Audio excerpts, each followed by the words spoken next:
À journée spéciale, invité spécial, à distance.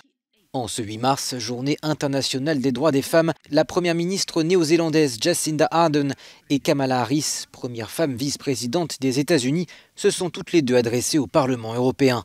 Constat dressé au terme d'une année de pandémie, la crise sanitaire a amplifié les inégalités entre les femmes et les hommes et entraîné une hausse des violences faites aux femmes. Aujourd'hui, la crise mondiale à laquelle nous sommes confrontés met en évidence à la fois les contributions des femmes et les défis qu'elles doivent relever. Pour dire les choses simplement, notre monde ne fonctionne pas encore pour les femmes comme il le devrait. La crise du Covid-19 a menacé la santé, la stabilité financière et la sécurité physique des femmes partout dans le monde.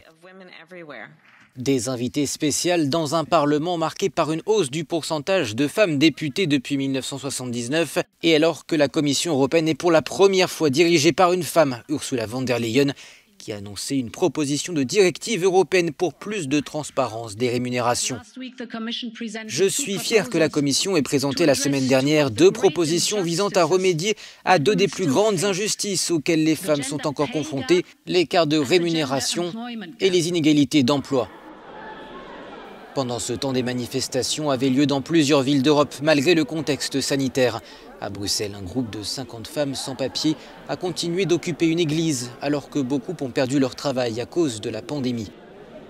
Plusieurs milliers de personnes, surtout des femmes, sont également descendues dans les rues de Berlin ou de Barcelone ce lundi, alors que les violences sexuelles contre les femmes restent un fléau en Europe. Selon l'Agence européenne pour les droits fondamentaux, dans l'Union européenne, une femme sur 3 déclare avoir déjà été victime de violences physiques ou sexuelles.